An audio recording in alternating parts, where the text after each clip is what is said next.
En 1991, los cancilleres de ambos países firmaron un pacto de caballeros que establecía, entre otros acuerdos, un área de seguridad en la zona no demarcada de la frontera, respetando el status quo acordado décadas atrás. Las amenazas que existían era romper un statu quo que había habido por muchos años. El statu quo era que no se cruce la línea Cóndor-Mirador-Cuangos.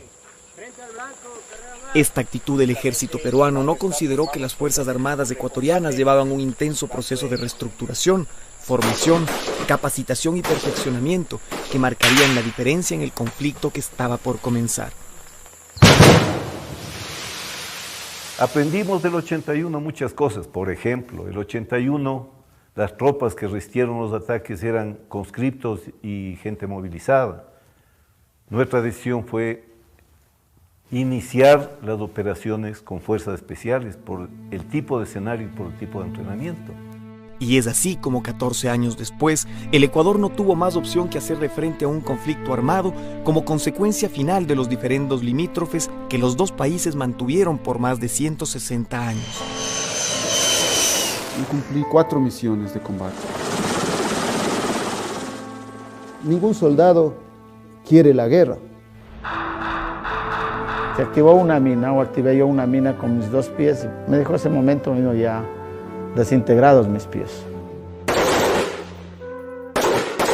La decisión militar fue: ya basta, nunca más. ¿Cómo está, soldado? ¿Todo bien, todo bien? El Ecuador no podía soportar como pueblo otra derrota.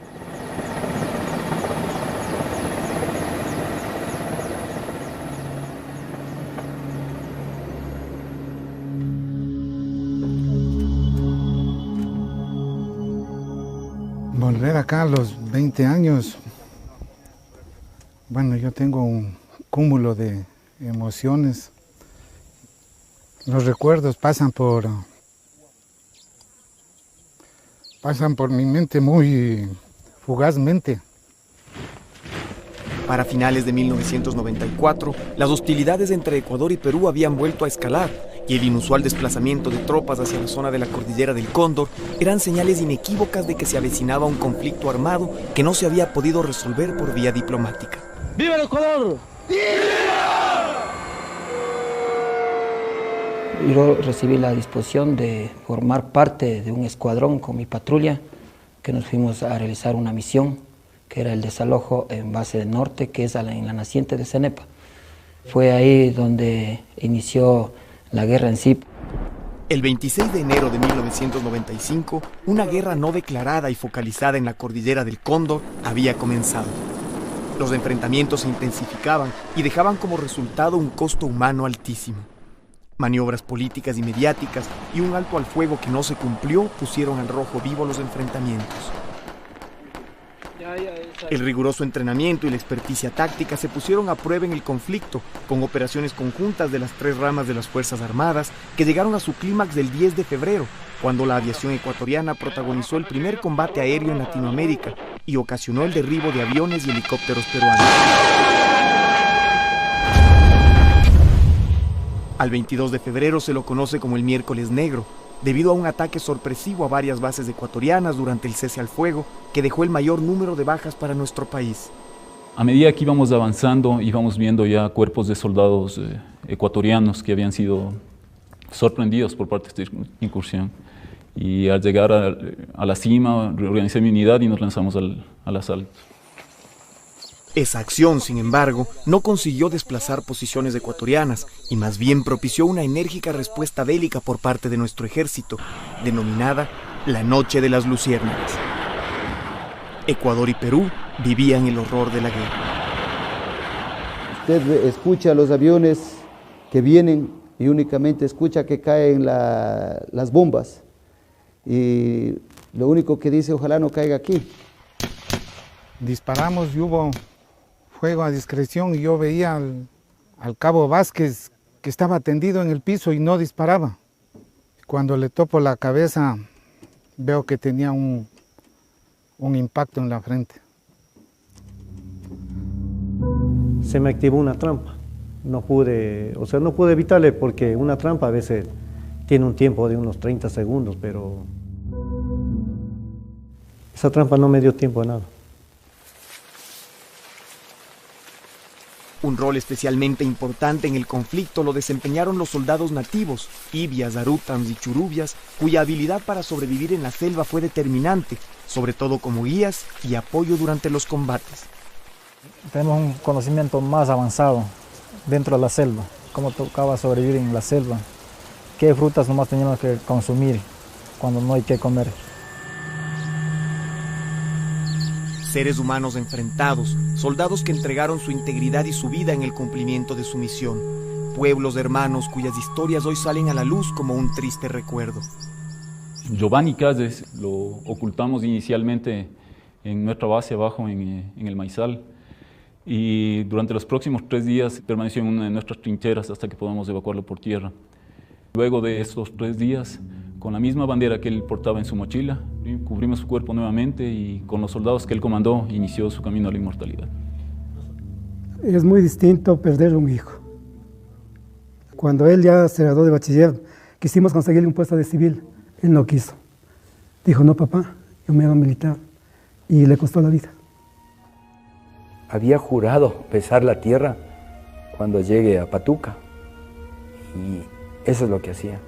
Mirar al cielo y dar gracias a mi Dios de que me dio la oportunidad de regresar vivo.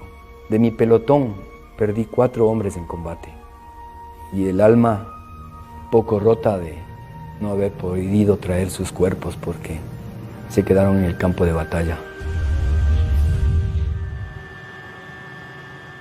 Los destacamentos de Soldado Monje, Teniente Hugo Ortiz, Base Norte, Base Sur, Coangos, Cóndor Mirador, Cueva de los Tallos, Layé, pero sobre todo Tigüinza, se convirtieron en referentes para la unidad nacional y en símbolos del heroísmo de sus soldados. Una de las fortalezas con las que contaron las Fuerzas Armadas durante el conflicto del Cenepa fue el apoyo incondicional de su pueblo, que dejó a un lado cualquier diferencia interna para respaldar a sus soldados. Cuando las tropas del Grupo Fuerzas Especiales 26 se movían hacia el sector de Hualaquiza, a lo largo del camino estaba la población y le iba apoyando, le iba dando vítores. En algún lugar donde hacíamos algún campamento, pues inclusive de lo poco que tiene nuestra nación, nuestros conciudadanos, nos daban de alimentar a los soldados. El apoyo ciudadano que recibieron las tropas se hizo sentir en cada rincón del territorio nacional y mucho más en las poblaciones de frontera. El eslogan del presidente, ni un paso atrás, eso se hizo conciencia en toda la gente y pues estábamos al frente, ¿no? Todas allí nos pasábamos enfundando las habas tostadas, también los tabacos, poniéndoles en funditas. Incluso dijimos que si evacuaban, se iban, nosotros nos íbamos a quedar ahí hasta el último para ayudar a ellos. Otro elemento que marcó una diferencia a lo largo del conflicto fue el manejo informativo. El Ecuador abrió un centro de prensa internacional desde donde se coordinaba la información que se emitía al exterior y se brindaban todas las facilidades, acceso a documentación, entrevistas, movilización al centro de operaciones y seguridad en la zona para corresponsales y periodistas del mundo entero. El éxito fue decir la verdad. Todos los periodistas que llegaban a nuestro país tuvieron acceso a ir al lugar de operaciones. Lo que se dijo es, vengan, esto es lo que está pasando, ¿no es cierto? Y para que nos crean nuestros boletines y lo que dice, vengan ustedes y hablen con los soldados y vayan a la frontera. Luego de un mes de conflicto bélico, los gobiernos de ambos países se sentaron a la mesa de negociaciones que traería consigo una paz definitiva, un desafío conjunto que honrara la voluntad de 2 pueblos hermanos y el sacrificio de cientos de soldados. Y aunque parecería que esa herida abierta tardaría mucho en cerrarse, han sido los mismos héroes del Cenepa quienes, con su ejemplo de valor y esperanza, han demostrado cómo la ilusión por la vida puede más que el recuerdo de la muerte. Yo perdí mi pierna, pero quería seguir vivo, quería ser rescatado y quería continuar viviendo, quería seguir experimentando lo que la vida todavía me tenía para mí en el futuro. Y la negativa fue que después de que yo había perdido mi pierna, yo me volví déspota, me volví hiperpotente, me volví de todo. Sí, me dediqué mucho al alcohol. Luego de esto, el ejército ecuatoriano vio que uno de sus héroes se encontraba perdido en ese mundo, ¿no? muchos soldados que utilizan prótesis en sus miembros inferiores comenzaron a correr, unos caminar. Y bueno, y fue poco a poco que comenzamos a hacer historia. Historia dentro de nuestra patria mismo. Sin nunca pensar que yo iba a representar a un país, sin nunca pensar de que yo iba a ser una persona de que iba a ser ejemplo de muchas personas, ¿no? A lo largo de los años, el Estado ecuatoriano y sus instituciones han retribuido la heroicidad de estos hombres y mujeres con homenajes y condecoraciones y les han brindado nuevos horizontes de vida que han incluido distintos reconocimientos y, según el caso, también acompañamiento psicológico. Otros, que han concluido ya sus carreras, se han integrado a distintas esferas de la vida civil. En cuanto a las viudas y huérfanos de la guerra, el Estado ecuatoriano los ha protegido con viviendas, pensiones vitalicias y becas de estudio. La guerra es, desde todo punto de vista, un hecho de destrucción y muerte que debe ser evitado por cualquier vía. El 95 nos hicimos respetar nuestra soberanía, nuestra dignidad. Yo me siento orgulloso de haber sido parte de esa generación que nosotros decimos la generación de la victoria. El éxito del CENEPA fue cuando aquí en Quito, Ecuador y Perú aceptaron que cada país ponga la lista de los impases subsistentes. La historia ha demostrado, después de la guerra hay que sentarse para la paz.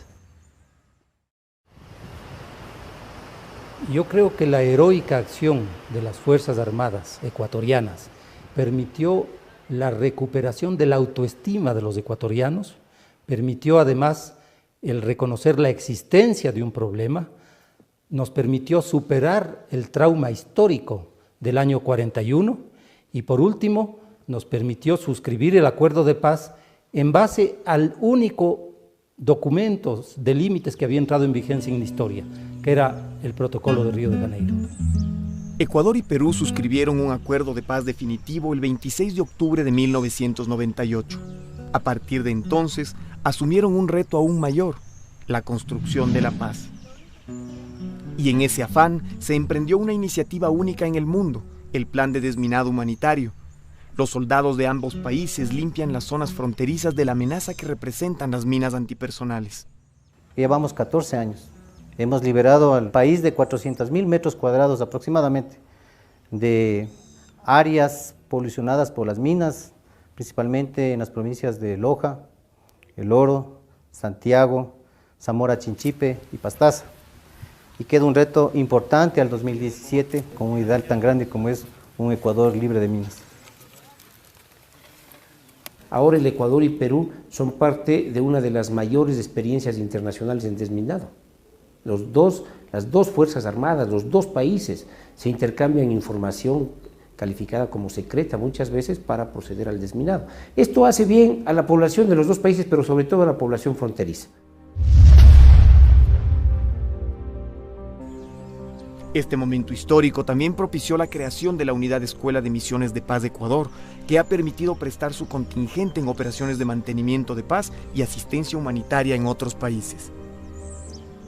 Una vez que hay los acuerdos necesarios para que la ONU pueda proporcionar este apoyo con personal tanto militar, policial o civil, que se despliega justamente para mantener la paz en un país donde está quebrantado por efectos de